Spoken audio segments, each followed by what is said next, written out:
चातुर्मास का प्रथम दिवस, मंगलमय दिवस, आज हमारी पंच दिवसीय पंचमासीय आराधना का प्रथम दिवस है और प्रातःकाल महामंत्र नवकार के द्वारा 24 घंटे के जाप का अनुष्ठान प्रारंभ हो चुका है। इस समय प्रवचन की श्रृंखला प्रारंभ होगी। इस श्रृंखला के प्रारंभ में सर्वप्रथम हम श्रवण करेंगे साध्वी श्री विश्रुति जी महाराज साहब के मुखारविंद से एक मंगलमय भजन, जिसमें बहुत सारी प्रेरणाएं आपके लिए छुपी हुई हैं। आप ध्यान से साध्वी जी के मुखारविंद से भजन को श्रवण करें। चतुर्मास की शुभ बेला पर बरसे ज्ञान का नीर, अज्ञानी प्यासा रहे यही उसकी तकदीर। चतुर्मास का दिन है आया, सबका मन हर्षाया कि पुण्य दिन आ गया है, कि शुभ दिन आ गया है। चतुर्मास का दिन है आया, सबका मन हर्षाया, दिन आ गया है, कि शुभ दिन आ गया है। 5 माह में तो खूब तुमको लाभ उठाना है, 5 माह में तो खूब तुमको लाभ उठाना है। ज्ञान ध्यान और तपस्या झड़िया खूब लगाना है, ज्ञान ध्यान और तपस्या की झड़िया खूब लगाना है। आया अवसर अब न गवाना, फिर काहे पछताना, कि शुभ दिन आ गया है, कि पुण्य दिन आ गया। चतुर्मास का दिन है आया, सबका मन हर्षाया, कि पुण्य दिन आ गया है, कि शुभ दिन आ गया है। जैसे किसान के लिए 4 माह बहुत ज़रूरी है, जैसे किसान के लिए 4 माह बहुत ज़रूरी है, वैसे ही भोले प्राणी साधक को चौमासा ज़रूरी है, वैसे ही भोले प्राणी साधक को चौमासा ज़रूरी है।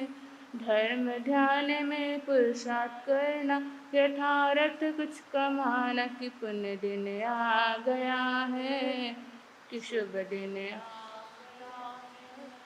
चतुर्मास का दिन है आया, सबका मन हर्षाया, कि पुण्य दिन आ गया है, कि शुभ दिन आ गया है। निंदा विकथाओं से हमको दूर ही रहना है, निंदा विकथाओं से हमको दूर ही रहना है। मंजिल पाने को जिनवाने को सुनना है, मंजिल पाने को जिनवाने को सुनना है।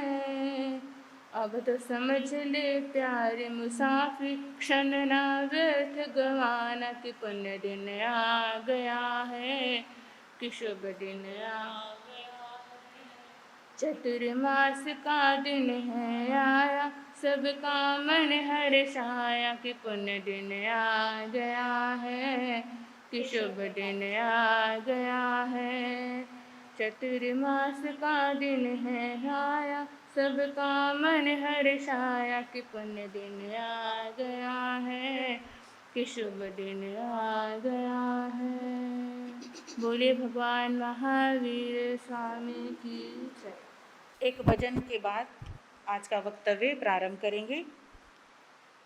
आप सभी ध्यान से सुने और बोलने का भी भाव रखें, ठीक है। हम यहाँ क्या करने आए हैं? चातुर्मास, है ना। चाहे 5 महीने का है पर नाम तो क्या रहता है? चातुर्मास ही रहते हैं, है ना।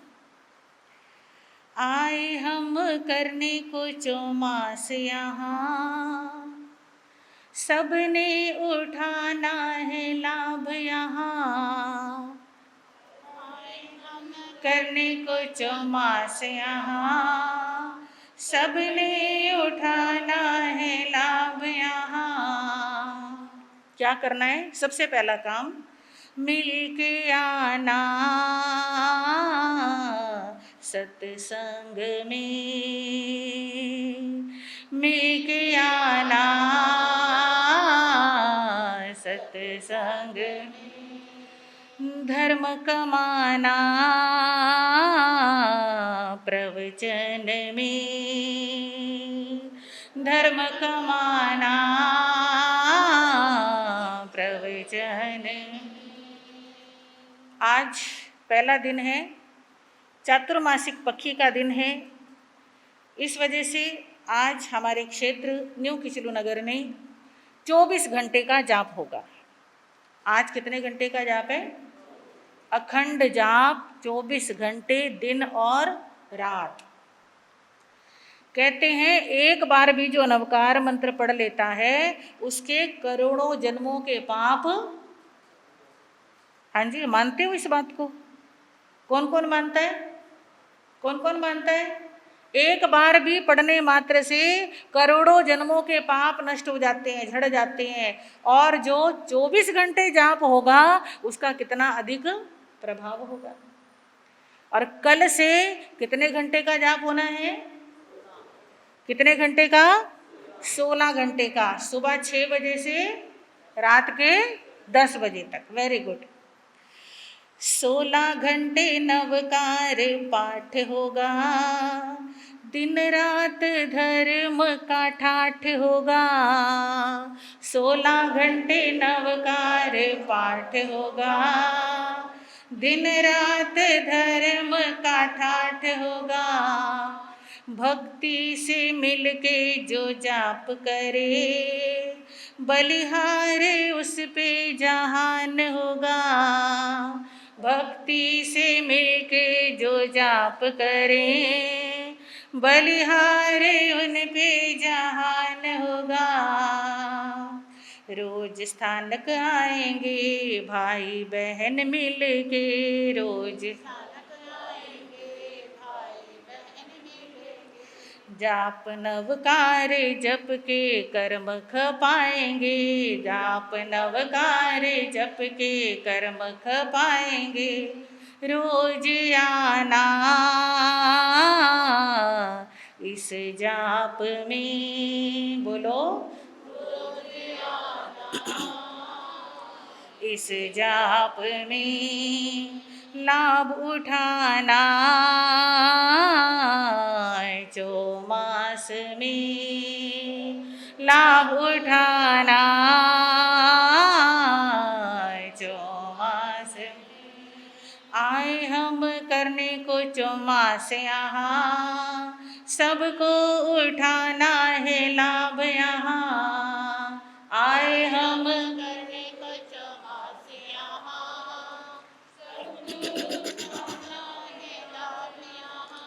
मिल के आना सत्संग में, मिल के आना सत्संग में, धर्म कमाना प्रवचन में, धर्म कमाना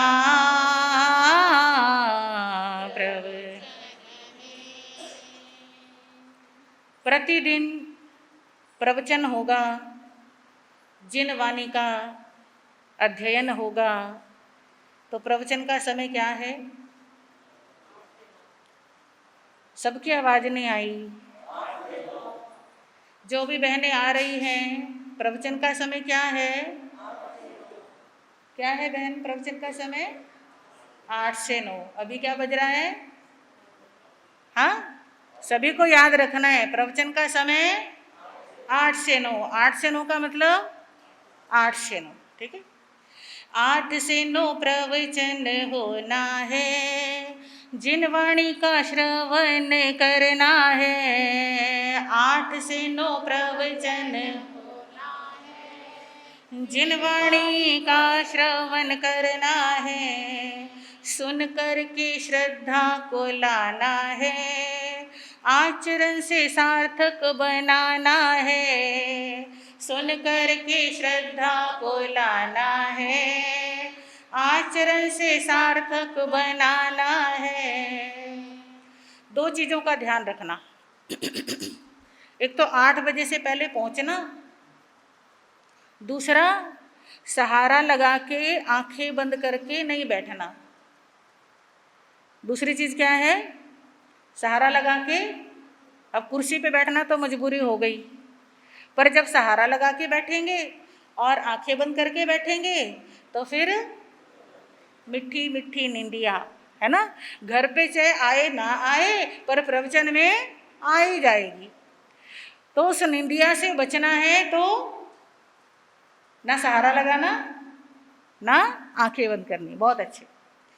सुन कर के श्रद्धा को लाना है, आचरण से सार्थक बनाना है। सुन कर के श्रद्धा को लाना है, आचरण से सार्थक बनाना है।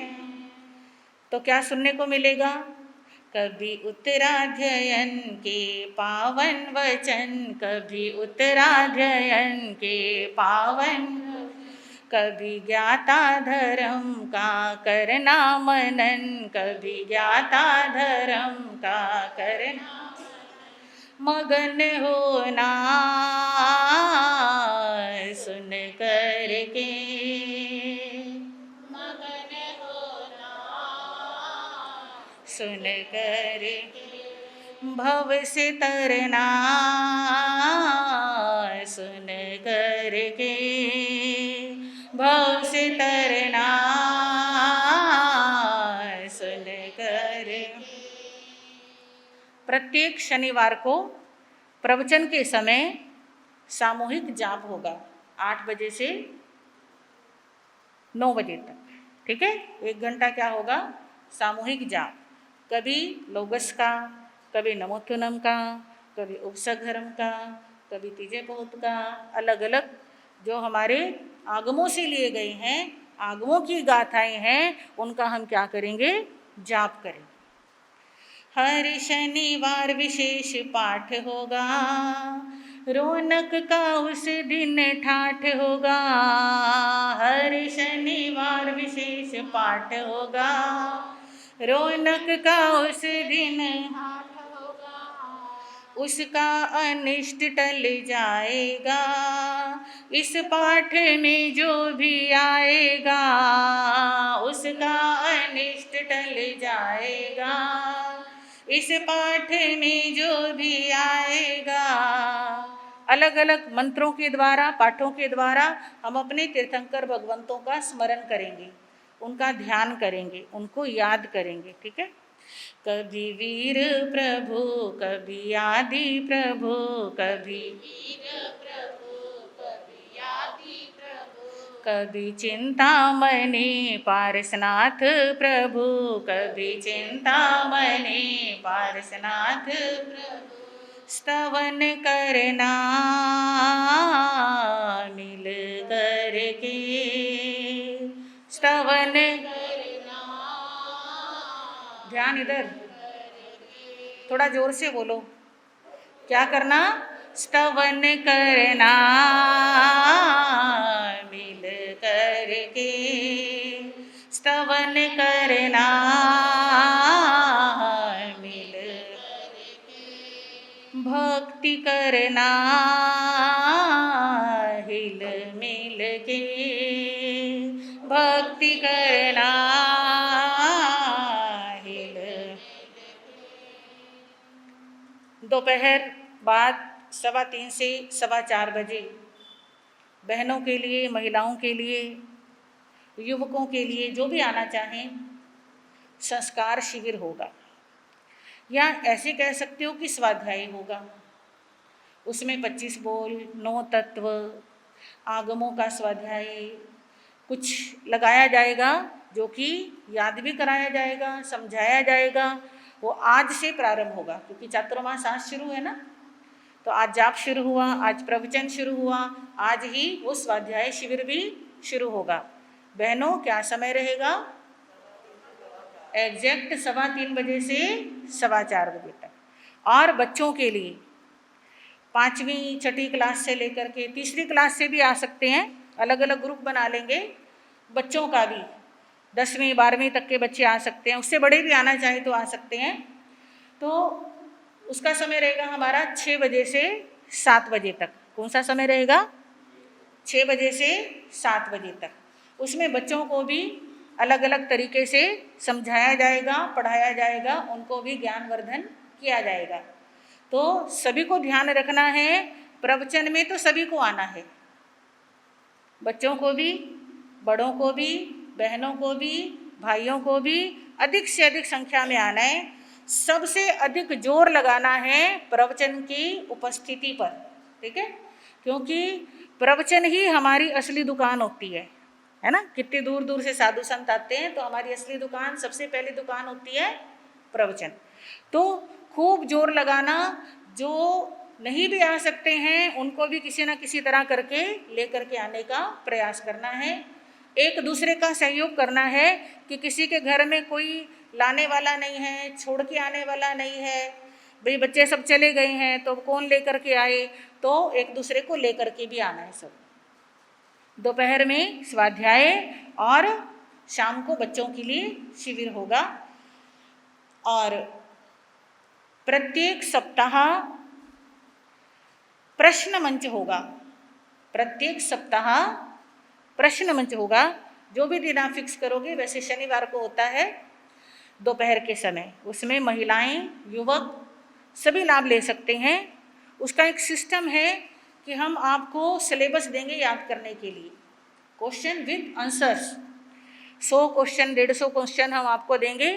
हफ्ते भर में आपने वो तैयार करने हैं, याद करने हैं, और हफ्ते के बाद हम उसका यहाँ पर इसी हॉल में क्या लेंगे? प्रश्न मंच लेंगे। उसमें भी सभी को अधिक से अधिक संख्या में लाभ लेना है। 3:15 से 4:15 स्वाध्याय होगा। हर शाम को बाल शिविर होगा। 3:15 से 4:15 स्वाध्याय होगा। हर शाम को बाल शिविर होगा। बाल, युवा व वृद्ध सभी भाई बहनों का प्रश्न मंच होगा।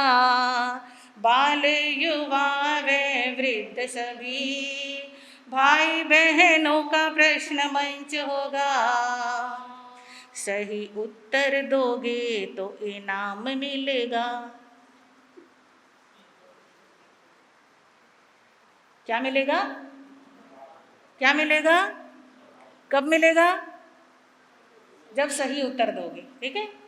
सही उत्तर दोगे तो इनाम मिलेगा। सही उत्तर दोगे तो इनाम मिलेगा। प्रवचन के समय हर रोज मिलेगा। ये बच्चों को, ठीक है? जो बच्चे प्रवचन में आएंगे, छुट्टी वाले दिन तो आना ही आना है।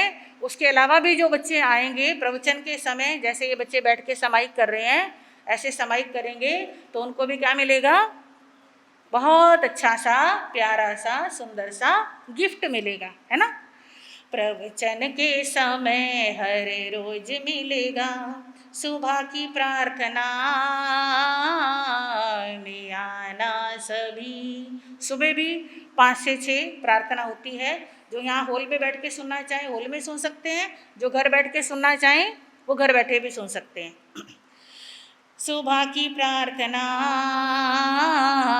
में आना सभी, न्यू किचलू नगर का नाम चमकाना सभी।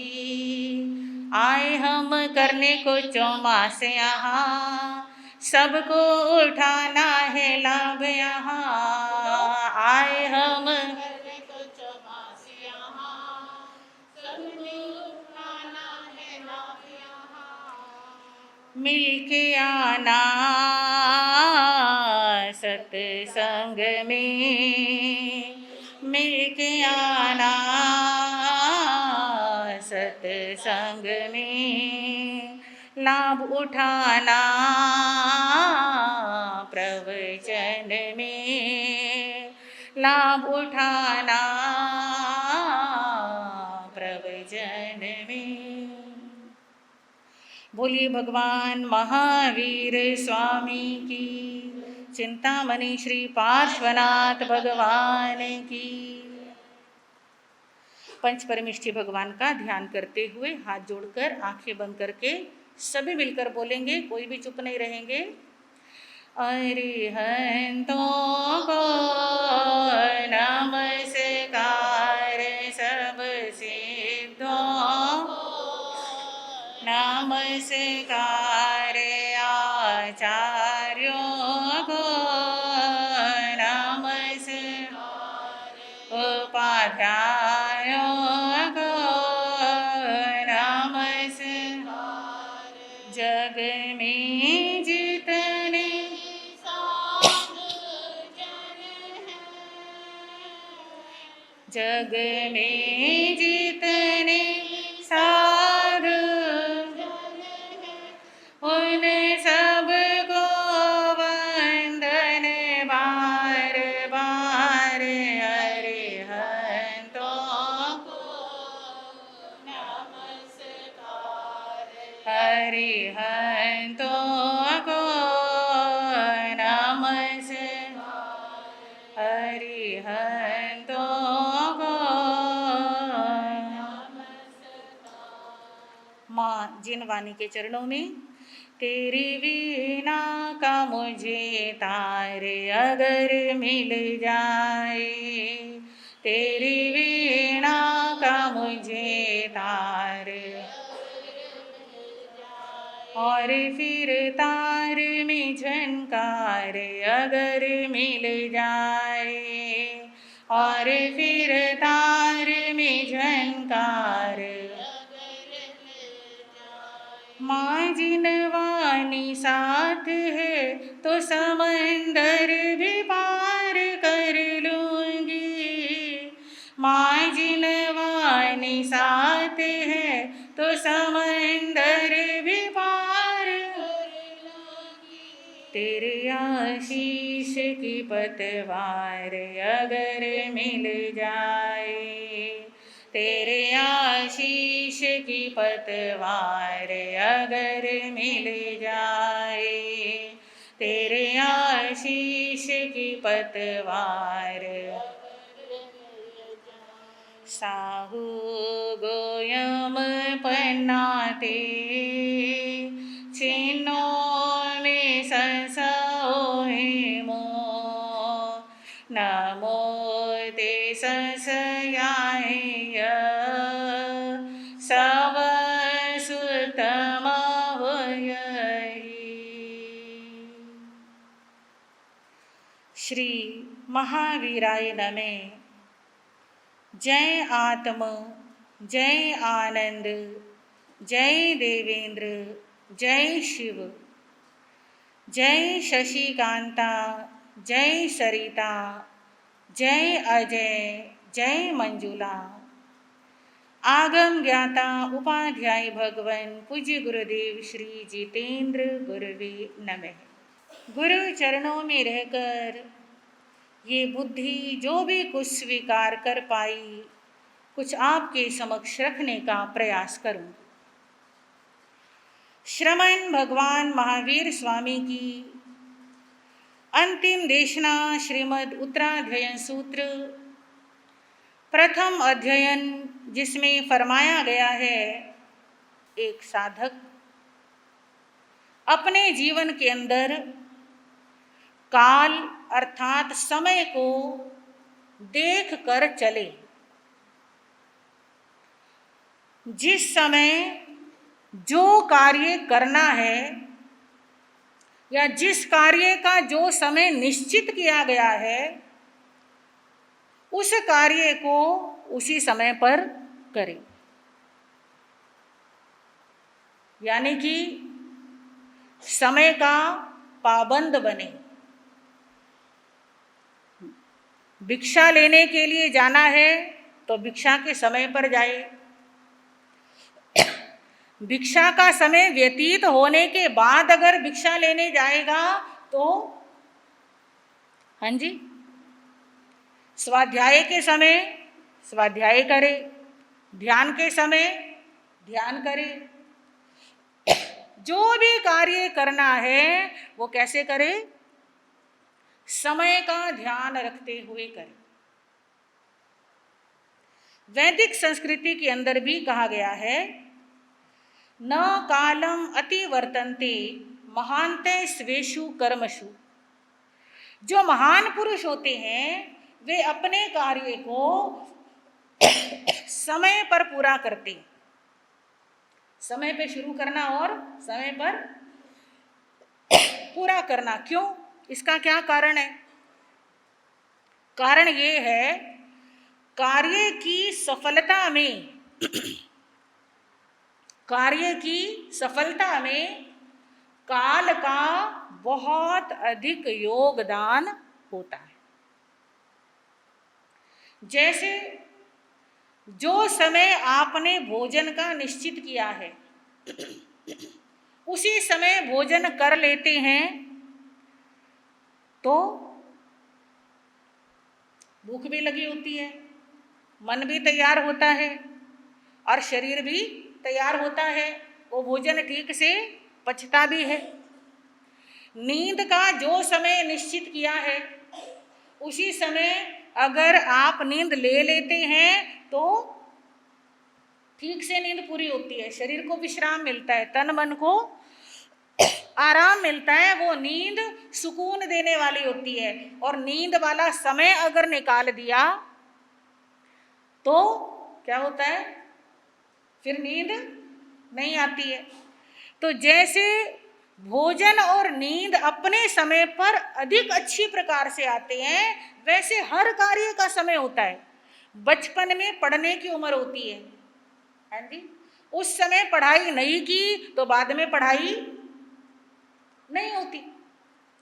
तो उचित समय पर हर कार्य किया जाए तो वो शोभादायी होता है, स्वयं को भी अच्छा लगता है, दूसरों को भी अच्छा लगता है, वो कार्य प्रशंसनीय होता है। जैसे किसी को अपनी सेहत अच्छी करनी है तो सेहत अच्छी बनाने के लिए शीत ऋतु उत्तम मानी जाती है। सर्दियों में स्वास्थ्य का ध्यान रखा जाए तो स्वास्थ्य क्या होता है? अच्छा होता है। किसी को बिजनेस जमाना है उसके लिए ग्रीष्म ऋतु अच्छी होती है, हाँ जी। तो हर चीज का क्या होता है? सीजन होता है, समय होता है। धन कमाने का समय है, विवाह का समय है, अध्ययन का समय है, तो धर्म ध्यान का भी क्या होता है? ये जो चातुर्मास होता है ये भी धर्म ध्यान का समय होता है, साधना का समय होता है, तपस्या का समय होता है। ये बड़ा पवित्र और शुभ समय होता है। इस समय का ऐसा नहीं है कि केवल जैन धर्म में ही महत्व है। प्राचीन ग्रंथ उठा करके देखिए, सब ग्रंथों के अंदर चातुर्मास की महिमा बताई गई है। कहते हैं, वैदिक ग्रंथ है एक जिसके अंदर महर्षि वशिष्ठ ने कहा है कि जो चातुर्मास होता है, इस चातुर्मास के 4 महीनों में भगवान विष्णु क्षीर सागर में अपने शेषनाग की शैया पर जाकर के क्या करने लग जाते हैं? शयन करने लग जाते हैं। 4 महीने शयन करते हैं, यानी जिसको कहते हैं देव शयनी एकादशी। हाँ जी, देवशयनी का मतलब कि आज से देवता क्या हो गए, सो गए। और 4 महीने बाद आती है देव उठनी एकादशी, यानी उस दिन क्या हो गए, देवता उठ गए। तो देवशयनी एकादशी से लेकर देव उठनी एकादशी तक इन 4 महीनों में देवता सो रहे हैं। इसलिए सबको क्या करना चाहिए, इन 4 महीनों में सात्विक जीवन जीना चाहिए।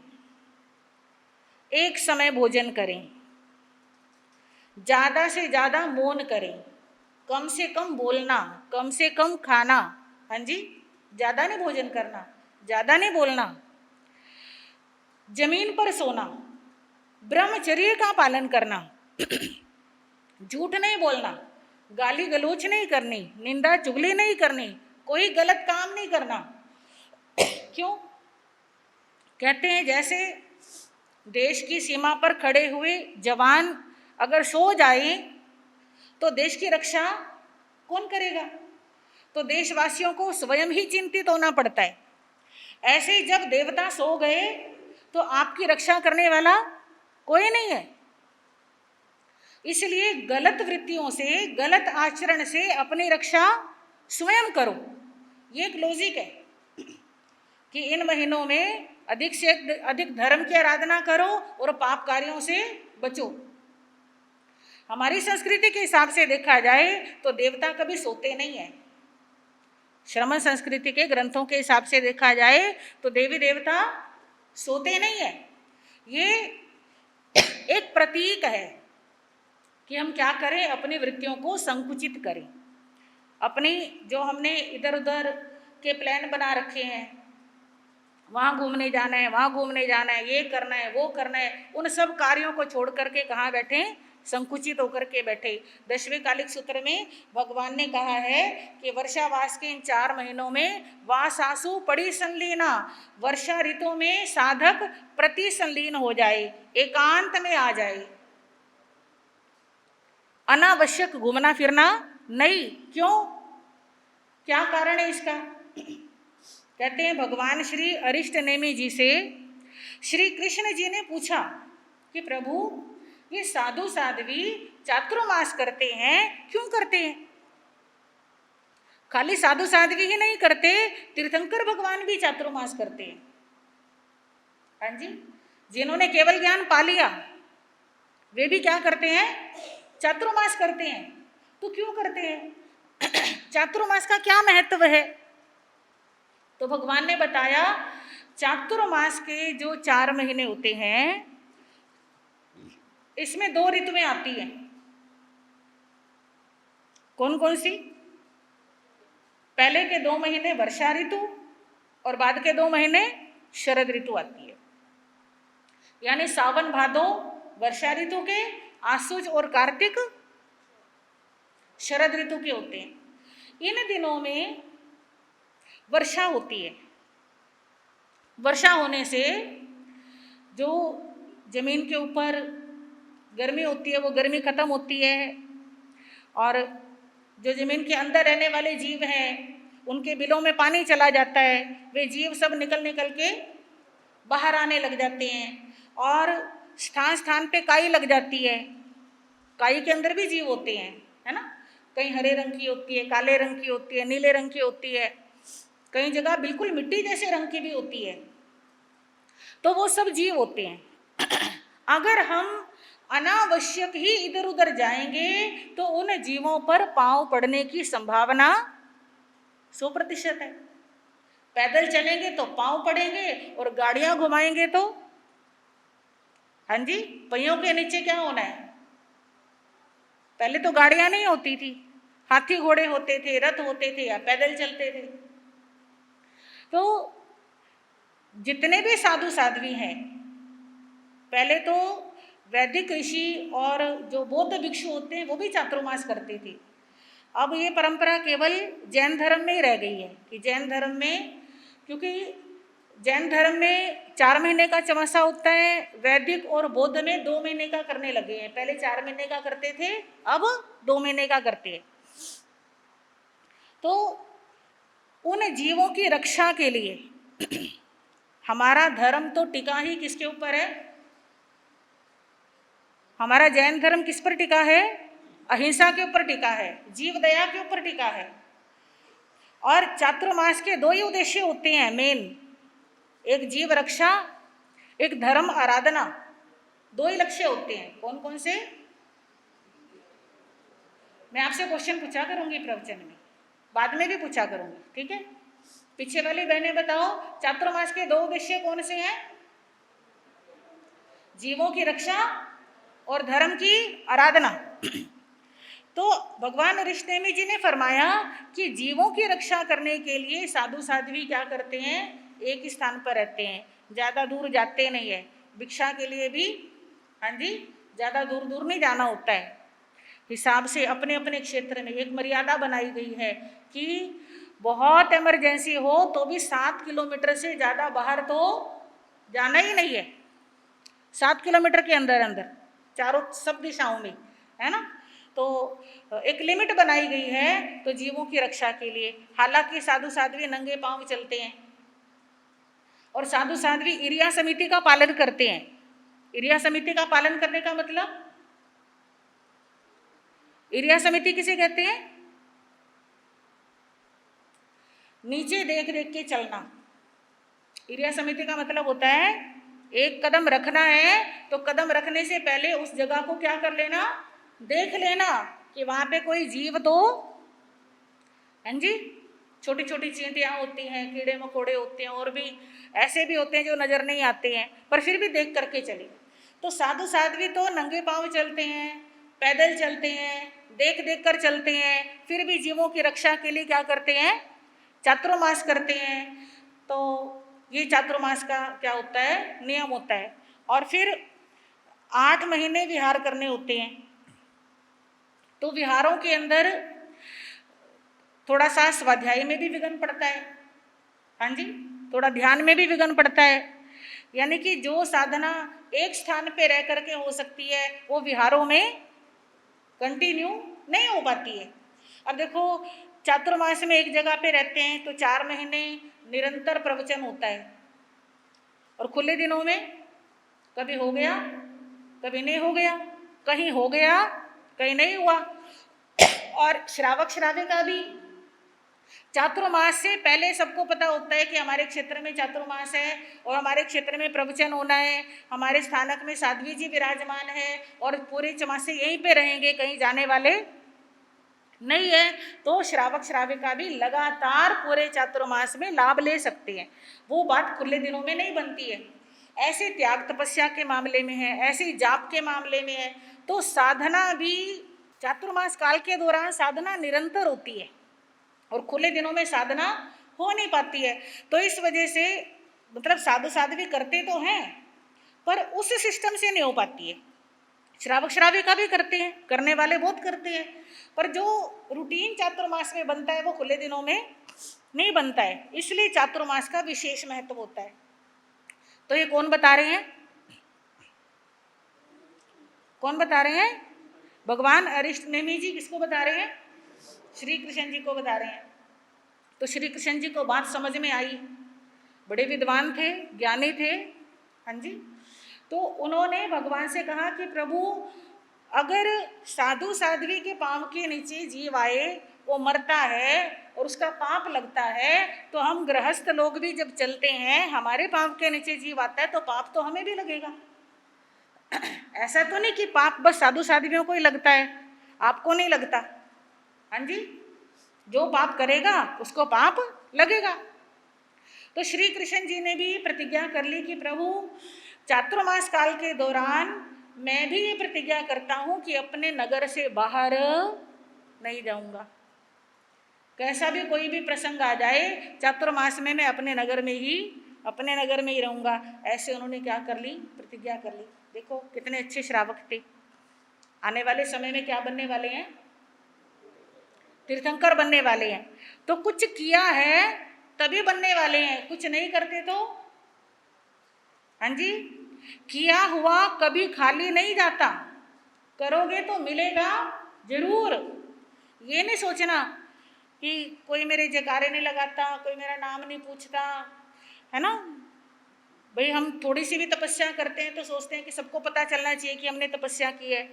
चाहे किसी को पता लगे ना लगे, हमें हमारी तपस्या का लाभ मिलेगा तो जरूर मिलेगा। जो भी करेंगे, छोटे से छोटा नियम भी पालेंगे तो उसका लाभ हमको मिलने वाला है, कोई नहीं ले सकता। ऐसे तो हो सकता है आप पैसा कमाओ और दूसरे खा ले, पर ऐसा नहीं हो सकता कि आप धर्म कमाओ और उसका लाभ दूसरे ले जाएं, है ना। तो यही प्रसंग आचार्य श्री हेमचंद्र जी महाराज ने राजा कुमारपाल को सुनाया। पाटन के, गुजरात के राजा थे कुमारपाल। तो उन्होंने जब ये प्रसंग सुना तो उन्होंने भी प्रण कर लिया कि चातुर्मास के दौरान मैं भी अपने पाटन नगरी से कहीं बाहर जाने वाला नहीं। अब ये दो प्रसंग हमने सुने, तो अब हम क्या करेंगे? हम क्या प्रण करेंगे आज? आपको समझ तो आई होगी मेरी कहानी जो मैंने सुनाई है। कुछ नहीं करेंगे? एक बहन ने हाथ खड़ा किया। कुछ तो करो कि हम चातुर्मास के 5 महीने कम से कम घूमने फिरने के लिए नहीं जाएं। कर सकते हो ना? बिजनेस के लिए जाना भी समझ लो मजबूरी हो तो, वरना आजकल तो सारे काम फोनों पे हो जाते हैं। आपको माल देखना है, आप वीडियो कॉल में देख सकते हो, आप फोटो मंगा के देख सकते हो, ऑर्डर देना है वो भी फ़ोन पे हो जाता है, हाँ जी। आपको सप्लाई करना है वो भी फ़ोन पे, सब वर्कर होते हैं करने वाले। पर आप चाहो तो कर सकते हो, भावना आने की बात है, हाँ जी। कि हमारे साधु साध्वी चातुर्मास करते हैं तो हम भी क्या करें? चातुर्मास करें और अपने आप को थोड़ा संयम में लेकर के आए, हाँ जी। कहा जाता है, अब इसी यो वशिष्ठ जी का जो मैं कथन बता रही थी आपको कि देवता जब सो जाते हैं तो 4 महीने क्या क्या नहीं करना चाहिए? नया घर नहीं बनाना चाहिए, हाँ जी। और नए घर में प्रवेश नहीं करना चाहिए, विवाह नहीं करना चाहिए, कोई ऐसा आयोजन नहीं करना चाहिए जिसमें क्या हो? जीव हिंसा हो, आडंबर हो। इन सब के पीछे क्या है? जीव हिंसा ही है। कि अगर इन कामों में लग जाएंगे तो हम धर्म ध्यान से क्या हो जाएंगे? नेचुरली ध्यान एक ही तरफ लगेगा। वही 24 घंटे होते हैं सबके पास। अगर वो हमने फंक्शनों में, आयोजनों में लगा दिए तो हम अपना धर्म कब करेंगे? तो यही चीज़ हमको भी सीखनी है कि चातुर्मास काल के दौरान हम इन सब चीज़ों से बचें, बाहर जाने से बचें। अपने बच्चे भी बाहर जा रहे हैं तो उनको रोकें कि भाई चातुर्मास चल रहा है, चातुर्मास में कोई प्रोग्राम नहीं बनाना बाहर घूमने के लिए जाने का। और ऐसे भी होते हैं जो आज के दिन भी गए हुए हैं घूमने के लिए, ऐसे भी होते हैं समश्री के दिन भी चले जाते हैं, वो गलत है, हाँ जी। जो समझदार होते हैं वो पहले से ही जब प्रोग्राम बनाते हैं तो सोच लेते हैं। आप जैसे और बाकी सारी चीज़ें देखते हो ना कि छुट्टी है या नहीं है, किस दिन आएंगे, क्या प्रोग्राम है, सारी चीज़ें देखते हो, तो ऐसे ये भी देखो कि धर्म की दृष्टि से हमको जाना चाहिए या नहीं जाना चाहिए। तो ये चातुर्मास के 4 महीने जो होते हैं, अब की बार 5 महीने इसलिए हैं क्योंकि सावन 2 महीनों का है। तो महीने तो वही 4 हैं, सावन, भादो, आश्विन, कार्तिक, पर सावन 2 है तो अंग्रेजी के हिसाब से कितने महीने हो गए? 5 महीने हो गए। तो थोड़ा सा लाभ और ज़्यादा मिल जाएगा। तो ये चातुर्मास जो है भगवान महावीर ने कहा है कि और क्यों करना चाहिए? क्योंकि साधु साध्वी के लिए भगवान ने 9 कल्पी विहार का विधान दिया। कौन सा विहार? 9 कल्पी। सुना है किसी ने? 9 कल्पी क्या होता है? 9 कल्पी का मतलब क्या होता है? कल्प, कल्प कहते मर्यादा को। कल्प का मतलब होता है मर्यादा। यानी साधु साध्वी के लिए भगवान ने मर्यादा बनाई है कि एक स्थान पर ज़्यादा समय तक नहीं रहना। इधर ध्यान दो, एक स्थान पर ज़्यादा समय तक नहीं रहना। क्यों नहीं रहना? अगर एक स्थान पे ज़्यादा समय रहेंगे तो कोई जो ज़्यादा ध्यान रखता है, ज़्यादा सेवा करता है, वो अपना लगने लग जाएगा, और जो ठीक ठीक करता है वो लगेगा ये तो ऐसे ही है, हाँ जी। जो ज़्यादा मीठा बोलता है उसके प्रति मोह आ जाएगा रहता है, उसके प्रति द्वेष आने की संभावना रहती है। और इन दोनों चीज़ों से साधु साध्वी को क्या करना है? बचना है। ना किसी से दोस्ती, ना किसी से वैर। कबीरा खड़ा बाजार में सबकी मांगे खैर, कि सबका भला हो, मेरी ना किसी से दोस्ती है और ना किसी से वैर है। तो एक स्थान पे ज्यादा नहीं रहना, तो कैसे करना? 8 महीने तो विहार करते रहो। विहार कैसे? कि साध्वियों के लिए कहा कि 4 महीने का चातुर्मास तो साधु साध्वी सबके लिए बराबर है। एक कल्प तो हो गया चातुर्मास का, और साधुओं के लिए बाकी के 8 महीनों के 8 कल्प होते हैं।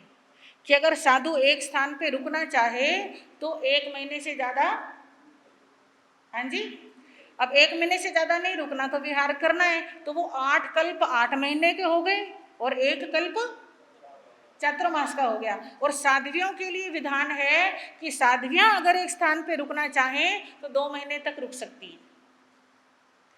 तो खुले काल के कितने कल्प हो गए? 4, और 5वां कल्प हो गया चातुर्मास का। ठीक है, तो ऐसे 9 कल्पी विहार का भगवान ने विधान बनाया है कि हमारा संयम सुरक्षित रहे, हमारी साधना सुरक्षित रहे, किसी के मोह माया में राग द्वेष में ना पड़े, और हम अपने आत्मा का क्या करें? कल्याण करें। तो ऐसे 9 कल्पी विहार का और साधवियों के लिए 5 कल्पी विहार का विधान किया गया है। तो चातुर्मास काल के दौरान करना क्या है? साधु साध्वी को 4 आराधनाएं करनी है: ज्ञान, दर्शन, चारित्र और तप। साधु साध्वी को क्या करना है? ये ध्यान रखना है कि मेरा ज्यादा से ज्यादा ज्ञान बढ़े, मैं ज्यादा से ज्यादा क्या करूं? स्वाध्याय करूं। मेरा ज्यादा से ज्यादा दर्शन बढ़े। दर्शन कहते हैं श्रद्धा को। अगर ज्ञान होगा तो श्रद्धा भी बढ़ेगी। मेरा ज्यादा से ज्यादा चारित्र बढ़े। चारित्र यानी संयम बढ़े। जो 5 महाव्रत लिए हैं वे और ज्यादा निर्मल हो, और ज्यादा शुद्ध हो, और ज्यादा अच्छे हो, ऐसा प्रयास करे। और ज्यादा से ज्यादा तप बढ़े। क्या बढ़े? तप। तो ये साधु साध्वी को करना है। और आपको क्या करना है? ज्यादा से ज्यादा दान, ज्यादा से ज्यादा शील, ज्यादा से ज्यादा तप, और ज्यादा से ज्यादा भावना अच्छी करनी है, शुद्ध करनी है। ठीक है, अभी तक जितना दान देते हो चातुर्मास में उससे ज्यादा क्या देना? दान देना, सुपात्र दान देना। साधु साध्वी आपके घर पे आते हैं, उनकी व्यवस्था के अनुसार, समाचारी के अनुसार, नियमावली के अनुसार निर्दोष प्रासुक आहार क्या करना? दान देना। साधु साध्वी को भिक्षा का दान देना, और अपने संघ समाज की व्यवस्थाओं के लिए, हाँ जी, आर्थिक सहयोग करना, आर्थिक दान देना। तो वो भी क्या है? सुपात्र दान है। दूसरा है शील। इन चातुर्मास के 5 महीनों के अंदर अधिक से अधिक ब्रह्मचर्य का पालन करना, खुद ही ध्यान रखना। ठीक है, जित हो सके तो पूरा शील पाले। पूरे शील की ही इतनी महिमा है, भगवान कहते हैं कि जो व्यक्ति तन मन से शील पालता है उसके तो देवी देवता भी क्या करते हैं? दर्शन करने आते हैं, उसको वंदना करते हैं, उसके लिए भावना भाते हैं। कितना अच्छा है ये। आपने सुना है ना विजय कुमार और विजया कुमारी का?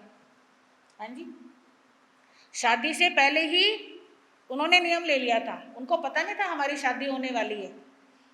एक ने शुक्ल पक्ष का ब्रह्मचर्य का नियम ले लिया, एक ने कृष्ण पक्ष का ले लिया। संयोग से उनका विवाह हो गया। विवाह के बाद ये भेद खुला, तो उन्होंने क्या प्रण किया कि हम शील पालेंगे। ऐसा नहीं करेंगे कि इस पति को छोड़ के दूसरी शादी मैं कर लूं, या इस पत्नी को छोड़ के मैं दूसरा विवाह कर लूं। ऐसा नहीं। भौतिक आकांक्षाएं हमेशा पतन करने वाली होती हैं, और ये महा आसक्ति का कारण होता है। तो इसलिए भगवान कहते हैं दान और शील। तीसरा है तप, अधिक से अधिक तप करना है। एकासना करो, उपवास करो, आयंबिल करो, व्यासना करो, कंद का त्याग करो, हरि का त्याग करो, जितना हो सके ज़्यादा से ज़्यादा हम क्या करें, तप करें और अपनी भावनाओं को और ज़्यादा हम क्या बनाएं, निर्मल बनाएं। तो ये गृहस्थ ने क्या करनी है, आराधना करनी है। और बहुत सारी चीज़ें हमने आपको शुरू में भजन के माध्यम से बताई हैं कि इस चातुर्मास में क्या क्या करना है। हाँ जी, जाप करना है, रोज 16 घंटे का जाप होगा। थोड़ा सा उसके बारे में भी 5-7 मिनट लगेंगे, जिक्र कर लेते हैं, क्योंकि आज संडे है ना, इस वजह से, और चातुर्मास का पहला दिन है, तो थोड़ा सा 5-10 मिनट हम और ज़्यादा लेंगे आपकी। जाप का ये नियम है कि आपने जो बारी लिखवाई है, किसी ने सुबह 6 से 7 लिखवाई, किसी ने 7 से 8, किसी ने 8 से 9, ऐसे एक एक घंटे की सबने क्या लिखवाई हैं, बारियां लिखवाई। ध्यान रखना है कि जाप में अपने समय से 5 मिनट पहले पहुंचना है। क्यों पहुंचना है? क्योंकि जो आपसे पहले बैठे हुए हैं, हाँ जी, आप 5 मिनट पहले पहुंच गए हो तो वो तसल्ली से अपनी माला पूरी कर लेंगे। देखो आज कोई वीतरागी तो है नहीं कि सब बैठ गए तो बस बैठ गए, सारा दिन निकल गया। सबकी बहुत सारी जिम्मेदारियां होती हैं, जाना भी होता है। आप आओगे, आसन में से मुपट्टी निकालोगे, लगाओगे, माला पकड़ोगे, तब तक वो भाई, हाँ जी, आराम से अपनी माला पूरी करके, आपकी माला शुरू होने के बाद वो पहले वाला उठ के जाएगा और उसको कोई हड़बड़ी नहीं होगी। और दूसरी बात ये है कि जो 5 मिनट पहले पहुंच जाएंगे उनकी अटेंडेंस लगेगी। हाँ जी, जैसे स्कूल में हाजिरी लगती है ना, अगर लेट पहुंचे तो क्या लगता है, क्या लगता है, लेट पहुंचे तो फाइन लगता है, फाइन, जुर्माना भरना पड़ेगा। लेट क्यों आई, तो आपको भी जुर्माना लगेगा, फिर देख लेना। हाँ, जुर्माना नहीं लगाना, ऐसा काम ही नहीं करना कि जुर्माना भरना पड़े, है ना। तो सब समझदार हैं, तो समय से 5 मिनट पहले पहुंचना। और ये ध्यान रखना कि काले, नीले, गहरे रंग के कपड़े पहन के नहीं आना। रंगों का हमारे शरीर पे, हमारे मन पे बहुत प्रभाव पड़ता है। आपने रामायण देखी होगी, किस किस ने देखी है? सबने देखी है। तो राम के कपड़े कैसे हैं और रावण के कपड़े कैसे हैं? रावण कैसे कपड़े पहनता है? काले रंग के। ये प्रतीक होते हैं हमारी भावनाओं के।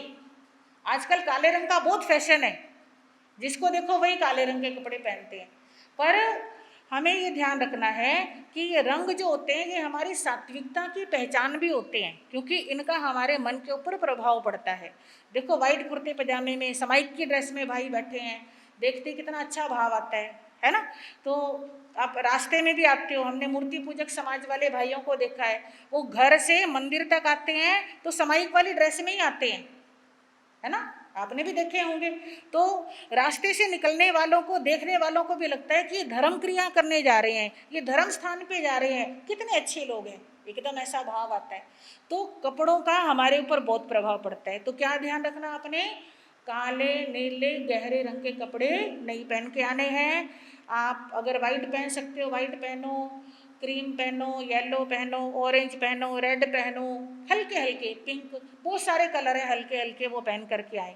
कोशिश करें कम से कम सिर तो जरूर ढक के बैठें। आज भी सुबह जब जाप हो रहा था तो हमारी बहनों ने सिर नहीं ढके हुए थे। मैंने उस टाइम टोकना ठीक नहीं समझा कि चलो रहने दो, कोई बात नहीं, बेचारे कई जोड़े तो पहली बार आए हैं। पर आप आए, हमारे रोहित भाई ने कल बहुत मेहनत की, सबको फ़ोन मिला है, रोहित और सौरभ, ये दोनों जोड़ी ने बैठ करके सबको फ़ोन किए, नाम लिखे, इनके बुलाने से सब आए, बड़ा अच्छा लग रहा था। आपको कैसा लगा? बहुत अच्छा लगा ना। तो सब आए और कोशिश करें प्रवचन में भी और जाप में भी सिर ढक के बैठे। जो मुंह की यातना कर सकते हैं, यानी कि जो हमारे स्थानकवासी हैं उनके लिए तो मुंह पट्टी कंपलसरी है। जो स्थानकवासी नहीं है, मूर्ति पूजक अगर जाप करते हैं तो कोशिश करें कि मुंह की यातना रखें, रुमाल रख लें, मुंह पट्टी अपने वाली रख लें, जैसे हो लगे वैसे करें। पर जाप सबने करना है, ठीक है। अब जाप किसकी तरफ से होना है? जैसे आज का जाप संघ की तरफ से है, पहला जाप है ना 24 घंटे का, संघ की तरफ से है। कल का जाप हमारे प्रधान जी की तरफ से है ना। हाँ जी, तो जिसकी तरफ से जाप होगा प्रभावना नहीं बांटी जाएगी, क्योंकि हम देखते हैं अब रोज बिस्कुट बढ़ते हैं तो वो लेकर के भी जाने पड़ते हैं और ले जा करके वो काम भी नहीं आते हैं, बहुत सारे इकट्ठे होते रहते हैं, फिर कोई गाय को डाल रहा है, कोई कुत्ते को डाल रहा है, कोई काम वाली को दे रहा है, कोई कैसे कैसे करके ख़त्म कर रहे हैं। तो प्रभावना नहीं बांटनी है, आपको फिक्स अमाउंट कितना 500 रुपये, 500 रुपये जमा कराने हैं। ठीक है, आज संघ की तरफ से डलेंगे, कल प्रधान जी की तरफ से डलेंगे, परसों जिनका जाप है उनकी तरफ से जमा होने हैं। तो 500 रुपये तो जमा करने हैं। उसके अलावा अगर किसी की भावना है कि हम चौकी पे कुछ चढ़ाएं तो वो दान पात्र में कितना भी डाल सकते हैं। किसी की भावना होती है मैं तो 1100 दूं, किसी की भावना होती है मैं तो बेटे के जन्मदिन पे जाप करा रहा हूँ तो मैं तो 2100 दूं। आप दान पात्र में लाख रुपए भी डालो, पर लिखे कितने जाएंगे उसमें? जाप के नाम के 500 लिखे जाएंगे। आप जन्मदिन के नाम के अलग से अनाउंस करा सकते हो। ठीक है, तो 500 रुपये जमा कराने हैं। और जो हमने बारियां लिखी हैं, आप जो लोग 15 दिन लगातार आते हैं, समय पे आते हैं, 15 दिन की कंटिन्यू हाजिरियां हैं, उस अमाउंट में से 15 दिन बाद उनको कोई गिफ्ट दिया जाएगा। तो ताकि 15 दिन लगातार, ये बड़ा अच्छा रहता है, आप करके देखोगे आपको बड़ा अच्छा अनुभव होगा। अब देखो कई बहनें कहती हैं कि पूरा दिन कौन बैठेगा अटेंडेंस लगाने के लिए, पूरा दिन कौन बैठेगा। मान लो हम बारियां नहीं लिखते हैं, आपको बारियां भी लिखनी पड़ती और सारा दिन, बोलो किरण बहन, दोनों काम करने पड़ते ना। मान लो हम कहते किरण बहन की तरफ से जाप है, सारी जिम्मेदारी उसकी है, तो किरण बहन को क्या करना पड़ता? पहले सबकी बारियां भी लिखती, फिर सारा दिन बैठना भी पड़ता है ना। अब आपको केवल क्या करना है, फिक्स अमाउंट जमा कराना है और भाव रखने कि पूरा परिवार उस दिन जाप में जरूर बैठे अपने अपने समय के अनुसार। सुबह दिन रात 10 बजे तक का इसीलिए है कि रात को आने के बाद भाई भी जाप कर सकते हैं। तो पूरा परिवार 1-1 घंटा जाप जरूर करे। सुबह जाप बिठाने के समय पूरे परिवार को आना है। 6 बजे जाप बिठाया जाएगा तो 6 बजे पूरे परिवार के बच्चे बच्चे को आना है। आ करके हमको आज्ञा देनी है। आज्ञा कैसी? स्थानक में ठहरने की। आज्ञा देने का बहुत अधिक महत्व होता है। मान लो हम किसी एक भाई से 5 महीने की आज्ञा ले लेते हैं और 5 महीने उसके घर गोचरी को नहीं जाते हैं, क्योंकि हमारा नियम होता है कि जिसकी आज्ञा लेते हैं उसके यहाँ से गोचरी नहीं लेते। तो फिर सारा लाभ किसको मिलेगा? जिस भाई की आज्ञा ली है। हमारे गुरुजी कहते हैं भोजन तो कोई भी दे सकता है, भोजन तो कोई भी दे सकता है। जो जैन नहीं है, जिनको विधि विधान पता नहीं है, उनके यहाँ भी योग लग जाए तो वो भी गोचरी दे सकते हैं और देते भी हैं। ऐसा नहीं कि नहीं देते, देते भी हैं, पर स्थान हर कोई नहीं दे सकता। और स्थान देने का महत्व क्या होता है कि जैसे आज प्रधान जी की आज्ञा है, आज वैसे हमने धीरज भाई के घर से लेनी थी आज्ञा, अभी तक मिले नहीं है वो, तो प्रधान जी की आज्ञा ली तो 24 घंटे के अंदर स्थानक में जितना भी धर्म ध्यान होगा, साधु साध्वी ठहरेंगे, समाहित करेंगे, प्रतिक्रमण करेंगे, श्रावक श्राविका आएंगे, प्रवचन होएगा, स्वाध्याय होएगा, जितनी धर्म चर्चा होगी वो सारा लाभ किसको? आज्ञा देने वाले को। ठीक है, तो एक एक दिन की हमने क्या लेनी है? आज्ञा लेनी है। तो जिसकी तरफ से जाप है वो सुबह पूरा परिवार आएगा, हमको आज्ञा देगा एक दिन के लिए। उस परिवार की तरफ से ही आइंबिल होगा, अन्य कोई भी कर सकते हैं, पर उस परिवार की तरफ से एक आइंबिल, चाहे खुद करें, बच्चों का कराएं, पड़ोसी का कराएं, सहेलियों का कराएं, किसी का भी कराएं, आइंबिल की जिम्मेदारी किसकी है? जिसकी तरफ से जाप है उसकी जिम्मेदारी है। तो 3 चीजें हैं, एक तो सुबह 6 बजे पूरा परिवार आएगा, आज्ञा देगा, आइंबिल का पचकान जिसका भी है वो आइंबिल का पचकान लेगा, और कोई ना कोई हम सामूहिक नियम जो हम प्रवचन में कराएंगे वही उस टाइम कराएंगे। तो ऐसे ये हमारी जाप की व्यवस्था अच्छे से चलने वाली है। और बाकी तो सारा कुछ हो ही गया, और कुछ रह गया? आज शाम को 7 बजे से 8 बजे प्रतिक्रमण, क्योंकि चातुर्मासिक पक्षी है तो हमारे सारे भाई बहन प्रतिक्रमण जरूर करें। भाई नीचे वाले हॉल में जहाँ जाप हो रहा है उसके बाहर, और बहनें इस वाले हॉल में प्रतिक्रमण कर सकती हैं। तो प्रतिक्रमण का भी जरूर लाभ लें। और 4 महीने के लिए, 5 महीने के लिए कोई ना कोई नियम भी करें। वो हमारे भाई, हाँ, ये दिनेश भैया बताएंगे, मास खमन बताएंगे आपको। मास खमन करने का मन करता है? मास खमन किसे कहते हैं? 1 महीने के तप को मास खमन कहते हैं। अब तप तो कई तरह के होते हैं। उपवास भी तप है, आयंबिल भी तप है, विकासना भी तप है, व्यासना भी तप है, पहर पोरसी भी तप है। तो ऐसे बहुत तरह के तप होते हैं, वो हमारे भैया आपको बताएंगे। आपको सबको मास खमन जरूर करनी है इस चमासे में, चाहे किसी से कुछ होता है चाहे नहीं होता है, मास खमन जरूर करने हैं। तो अपने अपने मेरे को नाम लिखवाने कि आप किस चीज़ का मास खमन कर रहे हो, ठीक है? तो और कुछ हो गया? हाँ जी, आइंबिल हो गया रोज का, जाप हो गया रोज का, प्रवचन हो गया, दिन में बहनों का शिविर हो गया, शाम को बच्चों का शिविर हो गया। और प्रश्न मंच के बारे में बता दिया कि प्रश्न मंच होएगा, उसका सिलेबस मेरे से कल आप ले लेना, ठीक है? तो हम अगले शनिवार या सोमवार को क्या लेंगे, प्रश्न मंच कराएंगे, वो भी तरीका आपको बताएंगे। अब हमारा टॉपिक पूरा हुआ।